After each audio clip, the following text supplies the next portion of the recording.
What's up, guys? Welcome to Daily Dose of Reddit. This is your host, Zach, and today's subreddit is r/TalesFromRetail.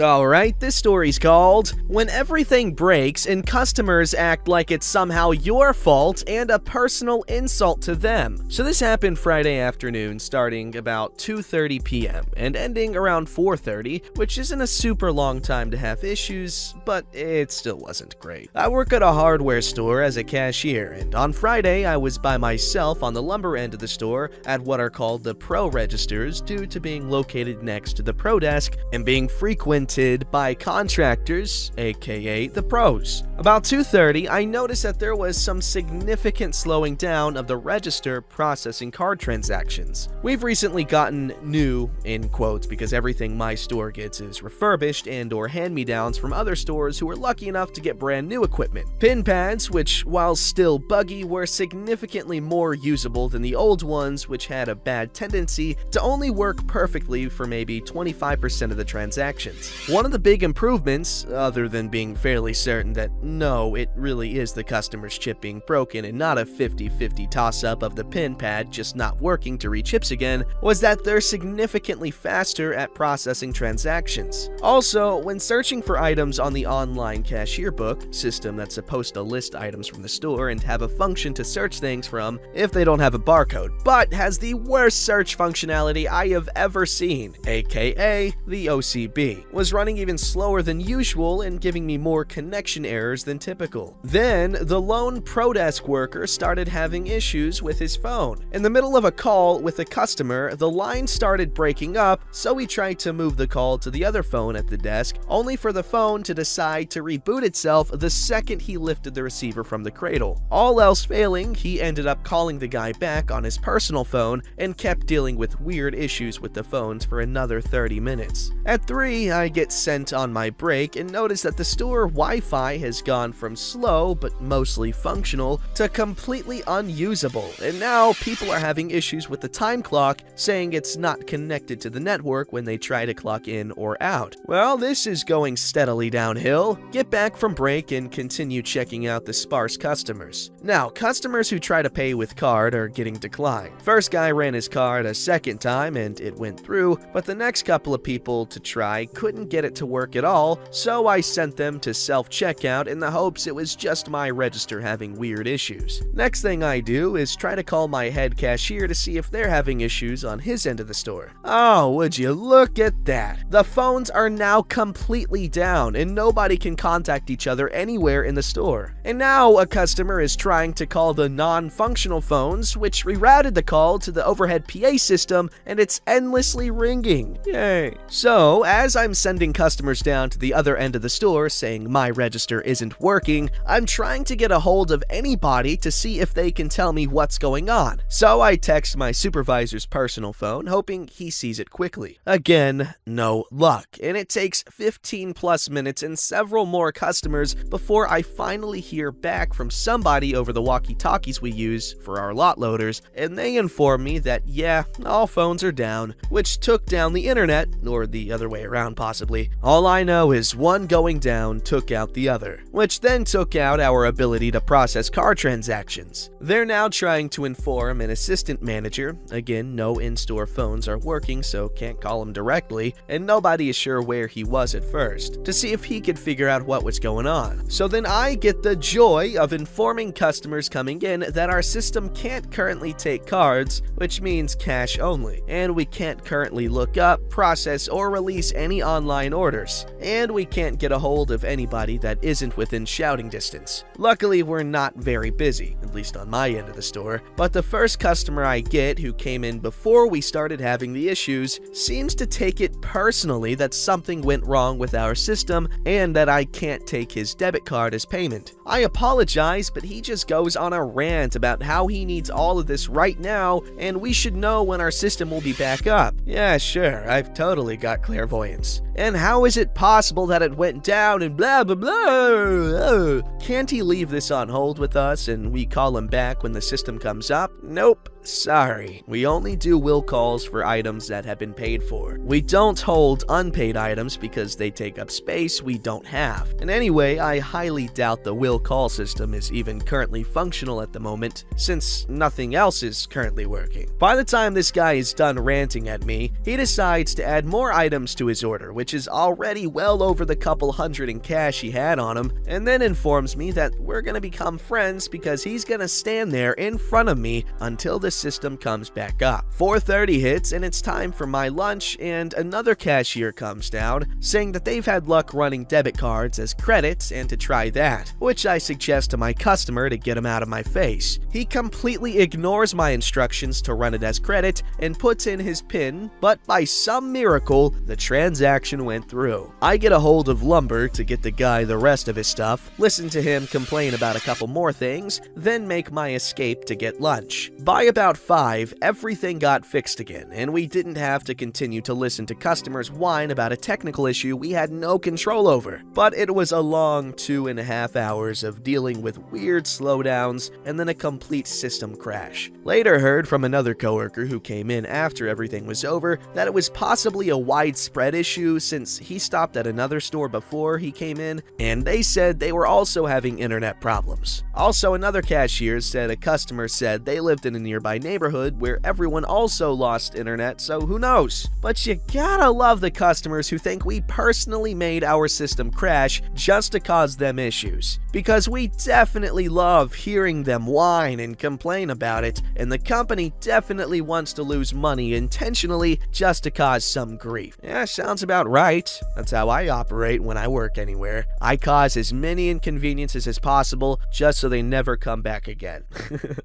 Alright, this story's called The Poultry Catastrophe. So I used to work in a grocery store in my town, and I have collected quite a few stories from there and my time abroad. And I have finally convened on this location to share one of my plethora of memories. Depending on how this post is received, I may pump more experiences out here, so I hope you guys enjoy. Now, I think many of us enjoy a good meme here and there, a funny joke, etc. I, for one, enjoy humor and employ it as a method to both ease my tension and hopefully entertain the customer of which I was scanning out at the checkout line. It was a week before Thanksgiving, and I'm sure many retail workers know firsthand how chaotic that time can be, and so my jokes were much more prevalent. While I was checking out, my supervisor hands me a frozen turkey, stating that it needs to go back to the meat department and that she'd take over for me while I go personally deliver it. This is routine, and I thought nothing of it, so I accepted and headed towards the meat department. I arrive at the frozen turkey selection and place a turkey down within the freezer. It is then when a friendly old lady walked up to me and asked, "Excuse me, OP,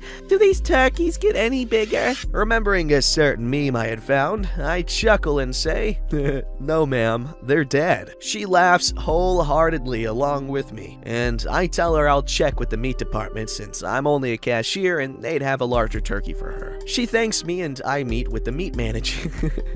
I meet with the meat manager in their cooler and tell him about the customer. I then retire back to my post on the checkout line. Now, after this, I hadn't thought anything of this little interaction. I would have forgotten about it altogether if it wasn't for my manager calling me to her office to talk to me. Apparently, my joke had gotten a complaint from a customer. The customer had told my manager that my joke about dead turkeys was insensitive towards the animals and that I wouldn't be making these jokes about people, so why should I with turkeys? I totally would, by the way.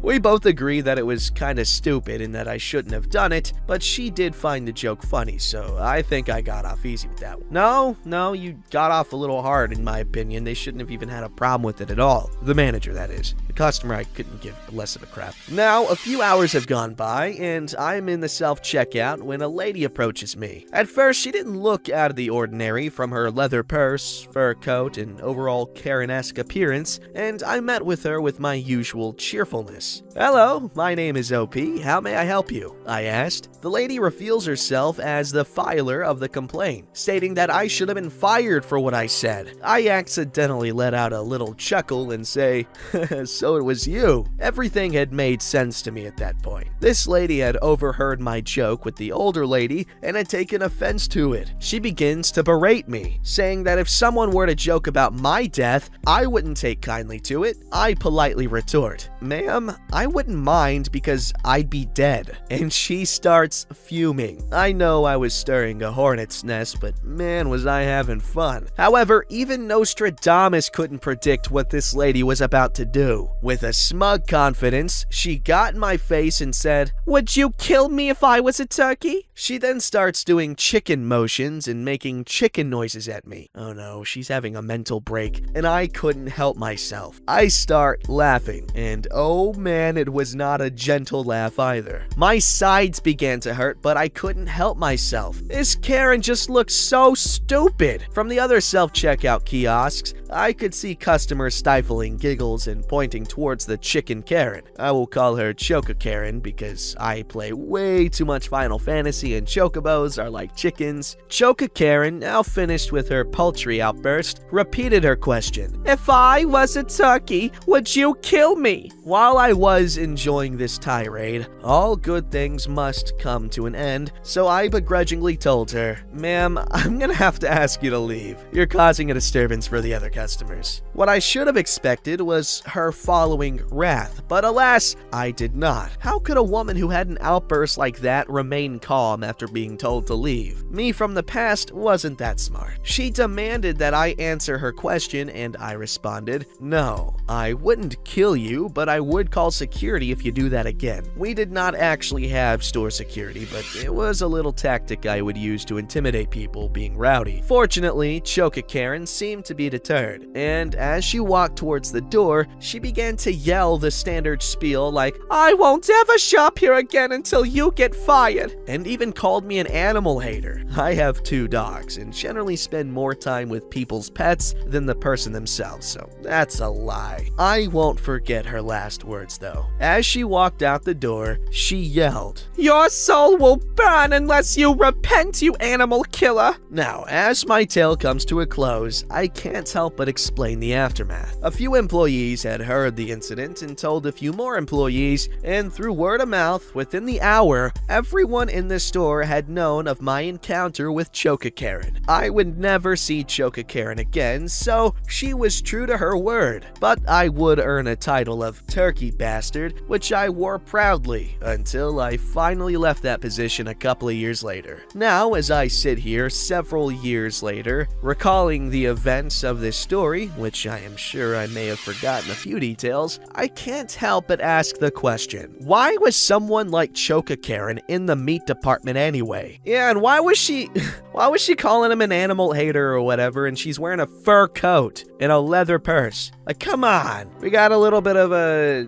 kettle calling the pot black or whatever.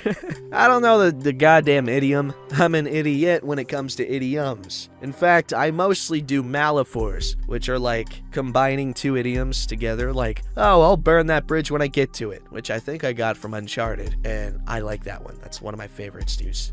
Alright, this story's called The Worst Return Ever. Sorry for formatting posting on mobile. Background. I worked for over 6 years in a big box retailer in the southern US. 3 of those years was in a supervisory capacity over the cashiers. This also included making decisions on questionable returns. This story is from my supervisor days, and it is about 2 years old. One day I'm working, and at the customer service counter we have 2 ladies. Crazy Couponer 1 and Crazy Couponer 2. They bring in multiple shopping bags full of over-the-counter pharmacy stuff, makeup, health and beauty aids. There were hundreds of individual items. As per policy, they have 5 receipts for these items. When we look at the receipts, all the items being returned were bought with coupons. As per policy, we had to refund the price of the coupon as well, meaning even though they did not pay full price for the item, they got the full price back as a return. What? Normally this is not a problem, but these ladies had hundreds over 5 transactions. And because of the departments they were from, most of the items had to be tagged to be processed as reclamations. They could not go back on the shelf. Now, for those of you who think that's not so bad, it took me and 2 customer service workers over 2 hours to process all this. They were scanning and I was tagging. We ended up with an entire cart full of merchandise that was going to be thrown away. I was worn out by the time this was over, but I definitely feel like we were used as a bank. Even when I asked management, specifically the manager over protecting our assets, including money, she said we had to follow policy and our hands were tied. Edits. Thanks so much for your input. I do want to clarify that this happened about 2 years ago, and as far as I know, no one was punished for what happened. Another thing, these returns had taken away time that could have been spent on other customers needing to do returns, as these customers took up both of the registers and made it harder for us to help other customers. Also, I knew there was going to be a problem right away and asked management's input, and they told me to go ahead. Also, QR/malicious compliance. I even asked Asset Protection Manager as a second opinion, and they also told me to go ahead. Edit 2, please do not try this at any stores. 1. This happened 2 years ago. 2. Could be considered illegal depending on local laws. 3. Most stores are probably wise to this scam by now. If you are gonna do this, make sure it's a big-ass corporation like Walmart, because they literally make the most revenue out of like any other company. So yeah, but just try not to be a jerk to the workers, because this is actually pretty cool. I'm not gonna do it though. I'm too freaking lazy. It's free money. I'm still too lazy. Don't forget to like, subscribe, and hit that bell to never miss an episode.